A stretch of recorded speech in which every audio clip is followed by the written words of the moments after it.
Hello, I'm Julia Harris, author of Pet Loss: A Spiritual Guide. This is my dog Lucy, she's 14, and this is Barkley, he's 5. They're both rescues. Today we're going to talk about the difficult decision of euthanasia. And in Pet Loss: A Spiritual Guide, euthanasia is discussed in chapter 6 on page 102. Euthanasia can be one of the most difficult and yet loving actions we can bring to our pet's life. When a pet is suffering and their quality of life is terrible and the veterinarian tells us there is no hope and there are no medical treatments, we are often faced with this difficult decision. I'm 54 years old. And I have had many, many pets in my lifetime, and I too have had to make this very difficult decision.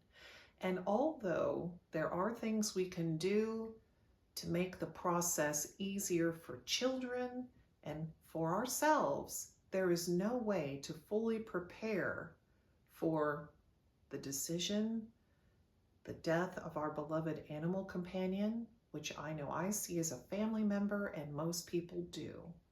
So let's read a little bit about euthanasia and how best a family can communicate to make this difficult decision. Accepting total responsibility for an animal companion has its advantages and disadvantages.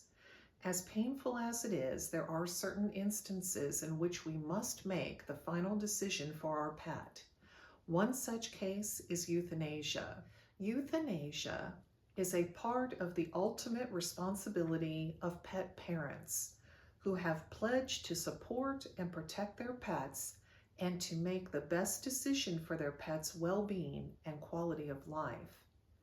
All the pet parents I've known have thought of what they would do if they had to make this decision.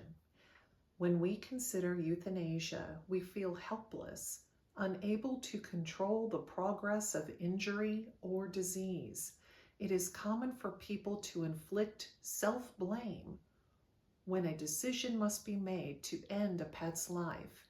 You want so much to have your pet with you, yet you realize that if you choose to put off the decision, your pet may spend further days in physical agony. We are obligated to see that our pets have healthy and comfortable lives. When we are faced with euthanasia as an option, we must feel absolutely right in the decision for our pets and for ourselves. We each have the moral and legal responsibility to make this decision for our pets. Action through love is the best way. When making this difficult decision, there are 4 considerations to keep in mind. Number 1, euthanasia may be the only way of humanely eliminating the suffering and negative quality of life for your pet. Number 2, no matter what your decision is, you will dwell upon some aspect of it and the experience of guilt and self-persecution. Number 3, your spiritual beliefs regarding our right to make such a life and death decision can assist you, but they can hinder you as well. Number 4, looking at contemporary social morals regarding birth may help in your decision. Today, test tube babies and artificial insemination are possible, generally accepted and practiced, offering childless couples the great miracle of life and birth. Most people are comfortable with these technologies whereby new life is controlled and produced by humankind. Is it wrong that out of love people seek these alternatives when natural conception is not possible? I don't think so. Why then should it be wrong to prompt death through euthanasia as a humane and loving way to end the suffering of a beloved family member? When the decision-making process is too much to bear, you can get professional advice from your veterinarian. It's very important to communicate with your veterinarian to decide if there is no hope, and if euthanasia is the best option. Your veterinarian will give you a diagnosis and an expert opinion and explain your options. He or she will offer the truth as medically determined. Your veterinarian may tell you things you don't want to hear or that anger you. But remember that he or she has your pet's best interest at heart, and there is no reason for deception. This is important.